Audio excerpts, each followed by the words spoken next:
This may be the most dangerous story you will ever hear, because what happened to me is still happening right now. They hanged my husband in the public square. They imprisoned me. They abused me, thinking they could erase my faith, silence my voice, and bury my hope. But what they could not destroy was the one thing I refused to let go of: Jesus. I am Layla. I am 22 years old. I was born in Yemen, but my story does not end there. It has crossed borders, deserts, prisons, and refugee camps. It has carried me from the streets of Sana'a to the silence of a Jordanian church, where I now speak these words to you. I am alive, but not because the world wanted me alive. I am alive because God Himself kept me breathing when everything around me tried to suffocate my soul. I want you to understand something from the very beginning. This story is not safe. It is not comfortable. It is not the kind of story you can watch casually while sipping tea or scrolling past with indifference. No, this story is a witness. And a witness, in the language of scripture, often paid with blood. When I speak, I am not only telling you about my life. I am speaking for those whose voices never reached you. For the women who vanished behind prison walls. For the men whose bodies still hang from ropes in forgotten villages. For the children who were silenced before they even learned the name of Jesus. I carry their cries inside me, and when I speak, they speak too.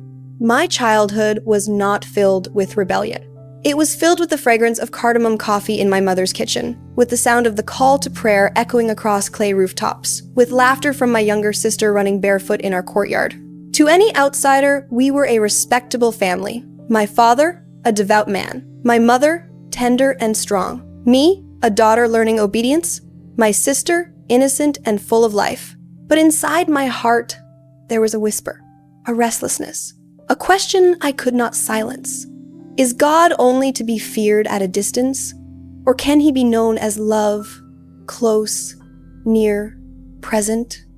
That question was like a small ember glowing in the shadows. I didn't know then that it would one day ignite into a fire that would cost me everything. The people of my village believed in silence. They believed questions were dangerous. They believed obedience was survival. And in many ways, they were right. In a place where whispers can become accusations and accusations can become executions, silence often feels like the safest prayer. But silence never saved me. It was a name, Jesus, that saved me. I remember the day my husband Yusuf was taken. We had not been married long. He was gentle, kind, and wise beyond his years. He had once been a teacher, and the children adored him. But more than that, he had encountered a truth too powerful to deny. He had found Jesus in secret, just as I had, and together we clung to this hidden treasure like starving souls clutching bread in a famine. Our faith was quiet, but it was not hidden well enough. Neighbors began to whisper. Eyes followed us in the market. One morning, soldiers came. By nightfall, Yusuf was dragged to the center of the square. They bound his hands, tightened the rope, and shouted his crime: apostasy, betrayal, leaving the faith of his ancestors. I stood in the crowd, the dust stinging my eyes, my body frozen. I wanted to scream, to throw myself before them, to plead for mercy, but my voice was trapped in my throat, my limbs heavy with fear. All I could do was watch. And then, just before the rope tightened, I saw him lift his eyes to heaven. His lips moved in a prayer no one else could hear. I knew those words. I had prayed them with him in secret. And in that moment, I felt something break inside me, but not my faith. No, it was my fear that broke. Because if Yusuf could face death with peace in his eyes, then surely the one he trusted was worth everything. When his body swung lifeless before the crowd, I knew my own life would never be the same. The people stared at me, whispering, pointing. They saw not only a widow, but an enemy. She is like him, they muttered. She follows his God. They were right. And for that, my days of safety were over. Within weeks, soldiers came again. This time, it was not my husband they wanted. It was me, my own family. The very blood that should have defended me stood aside. Fear had hardened their faces. My father could not look me in the eyes. My mother wept but did not stop them. My sister hid behind her veil. And I walked out of my home knowing I might never return. They threw me into a truck, blindfolded and bound. They promised to break me, to cleanse me, to erase every trace of this Jesus I refused to deny. But I tell you now, you cannot erase what heaven has already written. You cannot destroy what eternity has already sealed. That was the beginning of my imprisonment. Of the darkness that would swallow months and years, of the torment that would leave scars inside and out. But even in that darkness, even in the silence of a cell, I discovered something more powerful than pain. I discovered that Jesus does not abandon his own. I am not telling you this to shock you. I am telling you because you must understand my story is not rare. There are thousands like me tonight, sitting in cells you will never see, whispering the same prayers, clinging to the same hope. Some will live, some will die, but all are witnesses. And so, as I begin to unfold my testimony, I ask you for something. Not money, not pity, just this. Do not let my voice disappear. The world would rather it fade into silence, but you can keep it alive. Before this story continues, I ask you subscribe, share, and help keep these stories alive, because silence is how persecution wins. But when the truth is spoken, darkness trembles. I grew up in a small Yemeni town where life was simple, but rules were heavy. The mornings began with the call to prayer echoing from the minaret, the air cool and still before the sun rose high enough to burn the streets. My mother would already be in the kitchen, the scent of cardamom and cumin filling the house as she prepared bread for the day. My father would be at the mosque, leading prayers or teaching the young boys to recite the Quran. To everyone in the neighborhood, we were the picture of respectability. I was expected to be quiet, obedient, invisible. I wore the niqab from the time I was a teenager, my face hidden, my voice soft. Girls were taught that honor was not just what we carried, it was what we protected with silence. My younger sister, Amina, was still full of laughter then. She would dance barefoot in the courtyard while Mama scolded her for forgetting her chores. I loved her joy, but even then I felt a strange distance between her innocence and the heaviness inside me. I tried to follow the rules. I memorized the verses my father gave me. I bowed when everyone bowed. I fasted when everyone fasted. Outwardly, I was everything my family wanted me to be. But deep inside, there was a question I could not silence. If Allah is merciful, why does he feel so far away? If he created me, why do I feel unseen? I never dared to ask those questions aloud. In Yemen, doubt was not permitted. Even curiosity was dangerous. Apostasy, the act of leaving the faith, was not just betrayal, it was a crime. I knew the stories of what happened to those who strayed. And yet, the questions burned like fire under my skin. One afternoon at school, when I was 17, that fire grew. My teacher had dismissed us early, and I sat alone under the shade of a date palm, my notebook open but my thoughts far away. My friend Samira approached me quietly. She was not like the other girls. She carried a restlessness in her eyes, as if she knew something we did not. "Layla," she whispered, glancing around to make sure no one was listening, "have you ever wondered if there is more to God than what we are told?"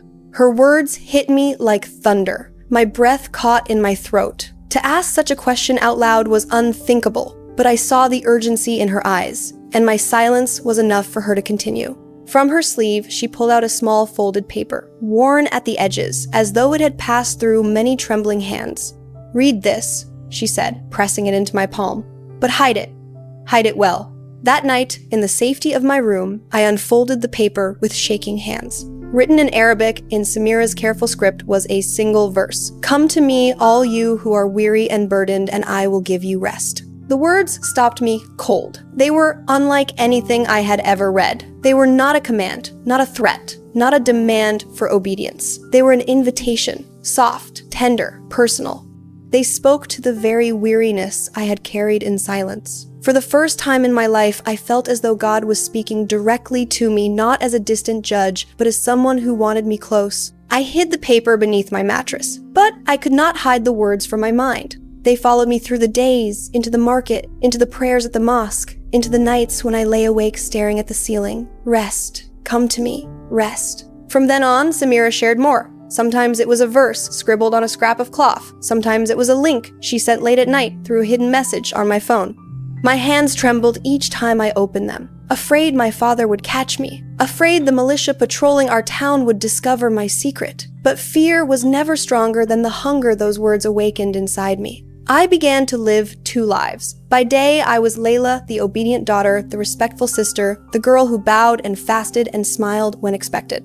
But by night, behind a locked door, under the glow of my phone screen, I was someone else. Someone free, someone alive. I read the words of Jesus, and it was as if a window had opened in my soul. He spoke of love not just for neighbors, but even for enemies. He spoke of forgiveness not as a duty, but as a gift. He spoke of freedom, not from hunger or poverty, but from fear. and shame. It was a love I had never known, a love that pierced me deeper than any command or ritual ever had. Still, I was terrified. If my father discovered this, if anyone discovered this, my life would be over. I remembered the woman in the marketplace whom people accused of reading a Christian book. I remembered the way they shouted kafra, infidel, throwing stones at her until soldiers dragged her away. No one saw her again. The memory haunted me, a shadow that warned me of what awaited if I was discovered. But even fear could not silence the seed that had been planted. Samira eventually invited me to something more dangerous than a verse on paper. One evening, she leaned close and whispered, "There is a gathering tonight. Christians, believers in secret, come with me." My heart pounded. Every part of me wanted to refuse. The risk was too great. If we were caught, it would not just be prison, it could mean death. But something deeper than fear pulled at me. A voice in my heart whispered, "Go and see." I lied to my mother that I was studying with a classmate. She nodded absent-mindedly, busy braiding Amina's hair. My voice shook as I spoke, afraid she would see through me, but she didn't. And so, I slipped into the night. The meeting was hidden in the attic of a spice shop. The street smelled of dried mint and khat as Samira led me through narrow alleys, past men with rifles slung over their shoulders, past shadows that seemed to stretch too long. When we reached the door, she whispered a single word, salam, and we were let inside. There, by the dim light of a lantern, sat a handful of people. Their faces were tired, cautious, but warm. There was an old man, a young mother with a child on her lap, a boy no older than me. And there, in hushed voices, they read from a book I had never seen with my own eyes, the Bible.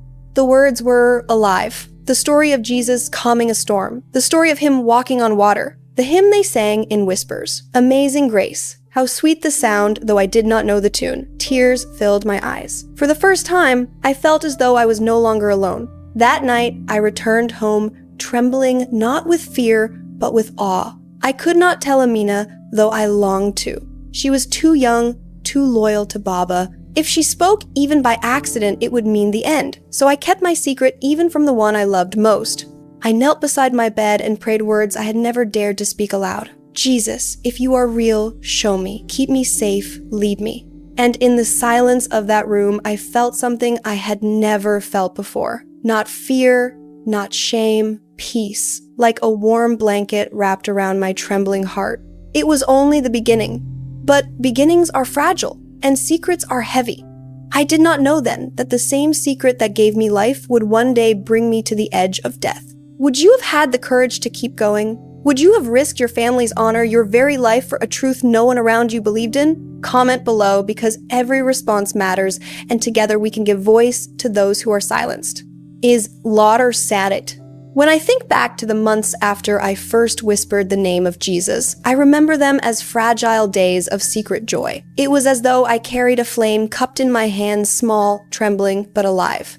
I hid it carefully, shielding it from the winds of suspicion. But flames, even small ones, cannot stay hidden forever. It was during this time that I met Yusuf. He was not a stranger to me, we had grown up in the same town. He was a teacher, respected by the community, known for his quiet strength and gentle ways with children. To most, he seemed like any other man. But one evening, in a whispered conversation, I learned the truth. He too had encountered the scriptures. He too had been undone by the words of Jesus. We were both cautious, both afraid, yet something about that shared secret bound us together more tightly than anything else could. In a land where speaking the wrong word could mean death, finding someone who spoke the same forbidden name felt like a miracle. We married quietly, with the blessing of our families who thought we were simply fulfilling tradition. To them, it was a normal union, a daughter marrying a respectable man. They did not see what lay beneath. Two hearts bound not only to each other, but to the Christ who had captured us both. In those early days, I knew happiness. Yusuf and I would whisper prayers at night, our words trembling but filled with faith. We read from fragments of the Bible we had smuggled through friends, tracing the words with our fingers as though they were treasures of gold. We laughed in stolen moments, shared bread, and dreamed of a future where we could live our faith openly. But Yemen is not a place for such dreams. Secrets do not stay buried in villages where neighbors are the eyes and ears of those in power. Perhaps it was a whisper overheard, perhaps it was the glow of joy on our faces when we prayed together. Whatever it was, someone noticed. And in a place like ours, suspicion is enough to condemn. It began with stares in the marketplace, with voices that hushed when we walked by. I saw my neighbor, Fatima, watching me as though she knew a secret I had not told. I saw the disapproval in the eyes of my father's friends at the mosque. The air grew heavy with unspoken words. And then, one morning, the soldiers came. They arrived with rifles slung over their shoulders, their boots pounding the earth like drums of judgment. Their leader shouted Yusuf's name. Before I could even understand, they dragged him from our home, their hands rough, their faces cold. Traitor, they called him. Infidel. I followed, screaming, clutching at his arm until one of them shoved me back. The street filled with people, men, women, children, all drawn by the promise of a spectacle. The air buzzed with whispers. He has left the faith. He has betrayed us. They bound Yusuf's hands. They marched him to the center of the square, the place where justice in our town was carried out. And there they raised the accusation for all to hear. Apostasy. The punishment was already known. I cannot describe to you the terror that gripped my body. My legs shook so violently I thought I would collapse. My heart pounded like a drum against my ribs. My mind screamed at me to run, to hide, to do anything but stand there. But I could not move. My eyes would not leave him. Yusuf stood tall. His face was calm, though I could see the flicker of fear in his eyes. But beyond that fear was something stronger, peace. He did not fight. He did not beg. He lifted his eyes to the sky, and his lips moved in silent prayer. I will never forget those moments. The crowd jeered. Some shouted insults, others spat. Children clutched their mothers' skirts wide-eyed. And above the noise, I saw my husband pray. Then they placed the rope around his neck. Time slowed. I could hear my own breath, ragged and uneven. I wanted to scream, to throw myself between him and death, but I was frozen, held captive by grief. The rope tightened, his body jerked, his lips moved one last time, and then stillness. My world shattered.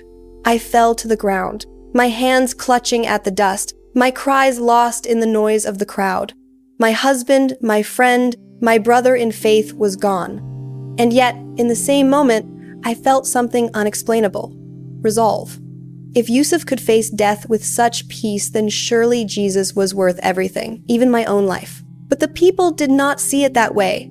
They turned their eyes on me. Their whispers grew louder. She is like him. She follows his God. She will betray us too. Fear twisted in my stomach. I knew what was coming. That night, I returned home a widow, my face streaked with tears, my body hollow. My mother wept silently. My father's face was like stone. My sister clung to me, asking questions I could not answer. I wanted to believe I was still safe, that perhaps they would let me grieve in peace. But in my heart, I knew the truth. Once you are marked, there is no escape. I prayed through the night, my knees pressed against the hard floor, my hands trembling. Jesus, help me, give me strength, let me not deny you, no matter what comes. And then I heard it, the sound I had been dreading. Boots. Voices. The metallic slam of a truck door outside our home. The militia had come for me. Most of us will never face this, but I did. My husband's life was taken in the square, and my faith put on trial in my own home. Share this testimony, so his sacrifice, and the sacrifice of many like him, is not forgotten. The sound of fists pounding against our door that night still echoes in my bones. It was not the knock of neighbors nor the call of friends. It was the sound of boots, of rifles, of men who had come for me. My mother's cry broke through the air as the militia stormed inside. Their leader pointed at me. There, the widow, the kafira. They dragged me into the street, their hands like iron around my arms. My father stood frozen, his face pale, his jaw clenched. He did not speak, he did not stop them. My little sister screamed my name, reaching for me, until my mother pulled her back. That was the last time I saw their faces together. They shoved me into the back of a truck, blindfolded me, and tied my hands. The engine roared, drowning out my prayers. The night air was cold, sharp against my skin, but inside I burned with terror. Jesus, stay with me, I whispered, though I wondered if he could even hear me through the chaos.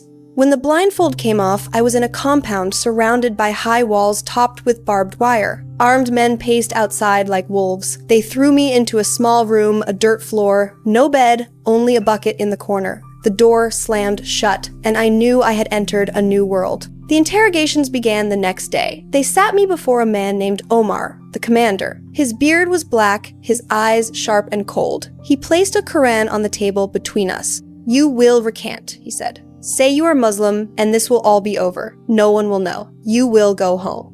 My heart pounded. I thought of my mother's tears, my sister's cries, my father's silence. I thought of how easy it would be to say the words, to pretend, to escape the nightmare. But when I opened my mouth, another voice spoke from deep within me. "I cannot," I whispered. "I believe in Jesus." His face darkened. He leaned forward, his voice low. "Then you will suffer until you change your mind." The guards came. They beat me with fists and sticks, dragged me across the floor, pulled at my hair until my scalp bled. I curled into myself, biting my tongue to keep from crying out. My body screamed with pain, but inside I prayed, "Father, forgive them, for they do not know what they do." The days blurred into one another. They starved me, gave me stale bread and dirty water. The cell was damp, the walls etched with marks of those who had been there before me. At night, I would trace them with my fingers, wondering who they were, if they had lived, if they had died. It was in that darkness that I first heard another voice, a woman whispering through the thin wall beside me. "My name is Mariam," she said. Her voice trembled, but it was steady enough to carry hope. "Are you like me?" I pressed my lips to the wall. "Yes," I whispered. "I believe in him too." From then on, Mariam became my lifeline. She told me her story in pieces. She was from Syria, once a teacher, once a mother of two. Her husband had left her when he discovered her faith. The militia had taken her children, and she had not seen them since. Yet, even in her grief, she clung to Jesus as fiercely as I did. At night, when the compound grew quiet, we whispered hymns together. What a friend we have in Jesus. The words were soft, fragile, but they filled the cell with light no darkness could smother. Mariam taught me verses she had memorized. "The Lord is my shepherd. I shall not want." I repeated them until they became like a shield around my heart. But Omar was not finished with me. Each time I refused to deny Christ, his fury grew. "You are young," he told me one day, his voice smooth and cruel. "You can still be saved from this shame. Recant, and you will be free. Refuse, and you will belong to me." I did not understand at first. But then he made it clear. He would force me into marriage, claiming it would cleanse me of my sin. My stomach turned at his words. Marriage, in my mother's dreams, was supposed to be a celebration, a day of joy and family, but this would be no wedding. It would be a chain, a prison within a prison. I wanted to scream. I wanted to run, but I was too weak. My body ached from the beatings, my heart heavy from grief. Still, I looked him in the eyes and whispered, "I will never deny him." The guards punished me again. They left bruises across my skin, shame burning deeper than pain. Yet even as they tried to break me, I clung to a promise stronger than fear. Blessed are those who are persecuted because of righteousness, for theirs is the kingdom of heaven. Miriam's whispers kept me alive. "You are not alone, Layla," she would say. "We are his. They can wound us, but they cannot take him from us." One night, after another interrogation, I lay curled on the dirt floor, blood on my lip, my body trembling. The guards had left me broken, and I thought I could not endure another day. Then, through the wall, Mariam began to hum. The same hymn we always sang, her voice cracked, faint, but steady. I joined her, my voice no stronger than a breath. Together, in the darkness of our cells, we lifted a song that no one could silence. And in that moment, I felt him there. Not far, not distant, but with us in the cell, in the pain, in the brokenness. The next morning, Omar returned. He leaned against the door, his smile cold. "You are stubborn, Layla, but soon you will wear white. You will be mine. Then your shame will be erased." His words chilled me more than any beating. I knew what he meant. He would force me into marriage, use me to prove his power. My stomach knotted, my heart pounded, but even then, I prayed, "Jesus, hold me. Do not let me break." That was the cliff's edge. I did not know if I would survive the next day, the next week, but I knew this. Even if they took my life, even if they stripped me of everything else, they could not take the one who had already given me his. If her faith inspires you, if her courage strengthens your own, let the world see it. Write these words in the comments. I will not be silent. Together we can make sure her voice and the voices of those still in chains are heard. The nights inside that compound were the longest I had ever known. Darkness pressed against the walls, and silence was broken only by the footsteps of guards and the distant rumble of trucks. I would lie awake, staring at the sliver of moonlight from the small window above, wondering if I would ever see freedom again. And then an unexpected mercy. His name was Bilal, a young guard barely older than me. He was different. His eyes lacked the hardness of the others. One evening, as he slipped my stale bread through the bars, his hand lingered for a moment. His whisper was almost too faint to hear. "This isn't right." I froze, unsure if it was a trap. But something in his trembling voice told me it wasn't. I nodded slightly, my heart racing. That night, I prayed more desperately than ever before. "Jesus, if you are opening a door, give me courage to walk through it." Days passed. Then one night, the sky roared with the sound of airstrikes. Government planes thundered overhead, explosions shaking the earth. Dust rained from the ceiling, and the guards shouted in panic, running to their posts. In the chaos, Bilal appeared at my cell. He slipped a key through the bars, his face pale with fear. "Go. The gate is open. Now." For a moment, I could not move. Could this be real? Freedom was inches from my hands, but so was death if it was a trap. Yet, deep in my soul, I felt the nudge of the Spirit, the same voice that had whispered to me since the first time I read his words. "Go." I unlocked the door, my hands shaking. My first step outside the cell felt unreal, as though I was stepping into a dream, but there was no time to wonder. I ran to the wall where I knew Miriam was kept. Her eyes widened when she saw me. "Layla," she whispered, her voice trembling. "I won't leave you," I said, fumbling with the key. "We go together." Her cell opened, and for the first time, I saw her face in the dim light, tired, thin, but filled with unshaken faith. She grabbed my hand, her fingers cold, and together we slipped into the night. The compound was chaos. Explosions flashed on the horizon. Guards shouted orders, running to secure weapons and vehicles. Smoke curled into the air. And through the confusion, the gate stood ajar, just as Bilal had said. We ran. Barefoot, hearts pounding, lungs burning, we ran into the desert night. The sand cut against my feet. The air was sharp and cold, but freedom pulled us forward like a magnet. Behind us, the compound burned with light and fury. Ahead of us stretched the vast unknown. Hours passed, though it felt like minutes. We ducked behind rocks, pressed ourselves into dry riverbeds, hiding when headlights swept across the dunes. At one point, I heard Omar's voice, furious, shouting into the night. "Find them! Find the kuffar!" My blood turned to ice. I gripped Miriam's hand tighter, whispering, "Don't stop. We keep going." She nodded, though I could see her face was pale, her steps uneven. She stumbled once, gasping in pain. I pulled her up, desperate.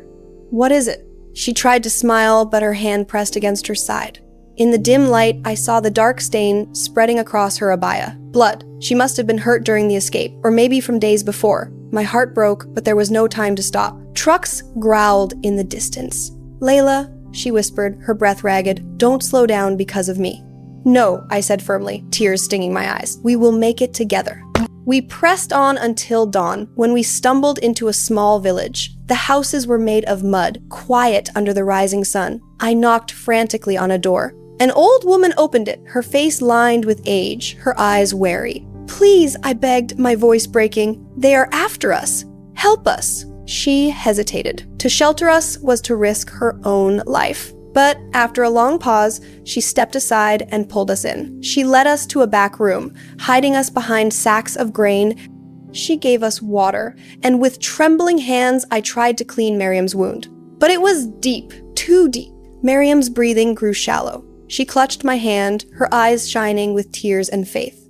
"Layla, listen to me. You must keep going. If I do not make it, tell my story. Tell them he was worth it. Tell them he never left us."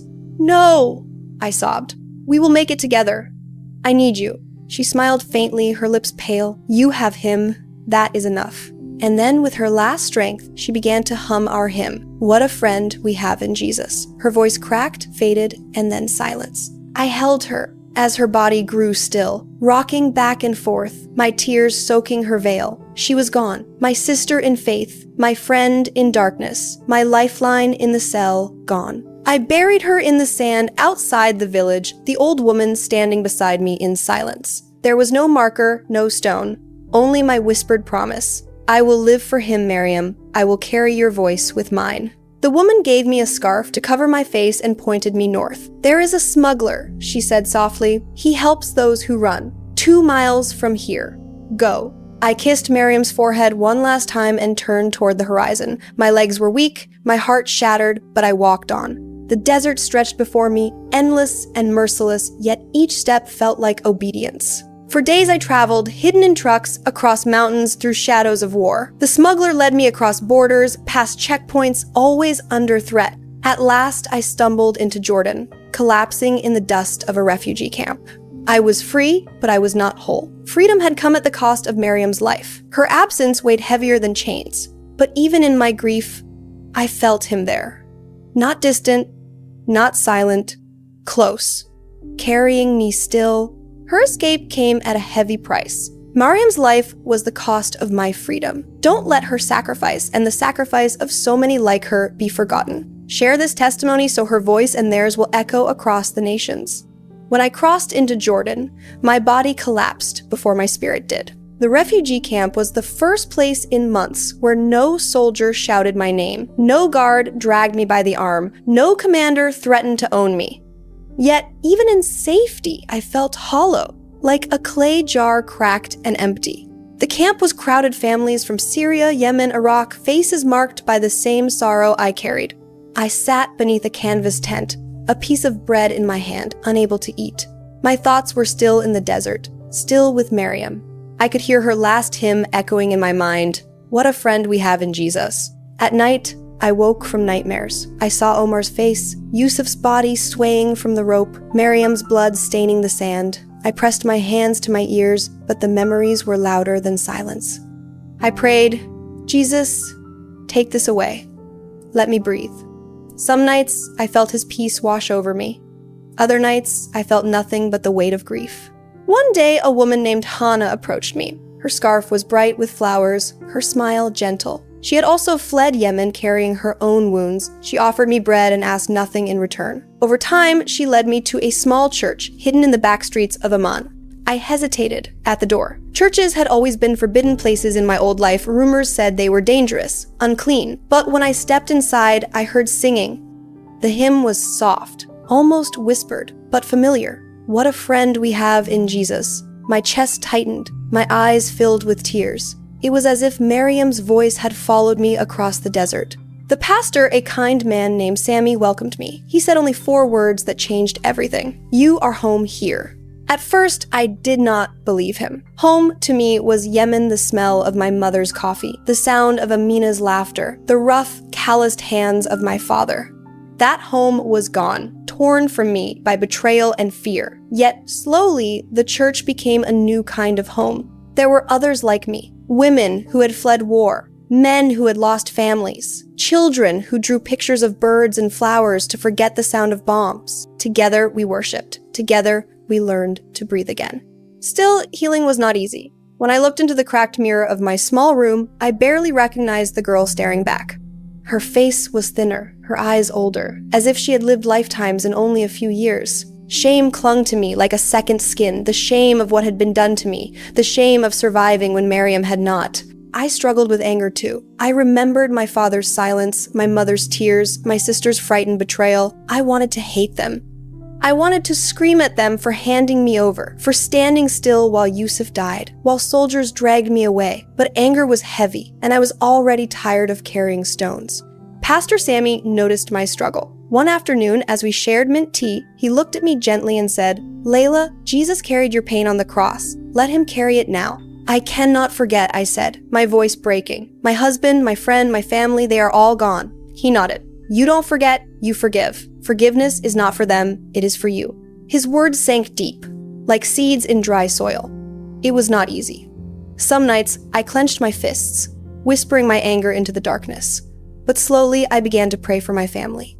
For my father, that his heart would soften. For my mother, that her tears would not drown her. For my sister Amina, that she would one day understand I still loved her. Forgiveness did not erase the pain, but it began to lighten it. I even prayed for Bilal, the guard who risked everything to give me the key. Without him, I would still be in chains. Perhaps even for Omar, that God would turn his cruelty into repentance.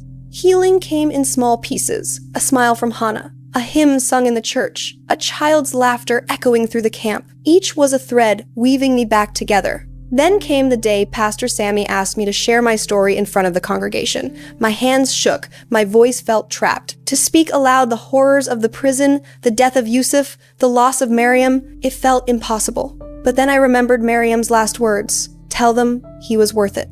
So I stood. My knees trembled, my throat tightened, but I spoke. "I am Layla," I began. "I was once a Muslim. I found Jesus in secret. I lost my husband because of it. I was imprisoned, beaten, shamed. My friend died in the desert beside me. But through it all, he never left me. He carried me through the darkness, and he is my light still." The room was silent. Tears filled the eyes of men and women, refugees and locals alike. When I finished, they prayed for me, embracing me not as a stranger, but as family. For the first time in years, I felt truly alive. Not because the pain was gone, but because my life was no longer mine alone. It belonged to him, and to the testimony of his faithfulness. Now, when I wake at dawn and see the sun painting the sky gold and pink, I remember Yemen. I remember my mother's coffee, my sister's laughter, Yusuf's final prayer, Mariam's final hymn. I carry them with me, not as weights, but as witnesses. Their lives and their deaths are not forgotten. And I speak now not only for them, but for the thousands still hidden in cells tonight. For the husbands still hanging from ropes, for the wives still locked away, for the children still searching for hope in the rubble of war. This story is not over. It is happening still. And so I ask you, the one listening now, will you be silent, or will you be a witness with me? Her story is not just about the past. It is happening right now in silence across the world. Don't let it remain hidden. Subscribe, share, and comment so the voices of the persecuted can echo across the nations. Together, we can be their voice until the day they can speak freely for themselves.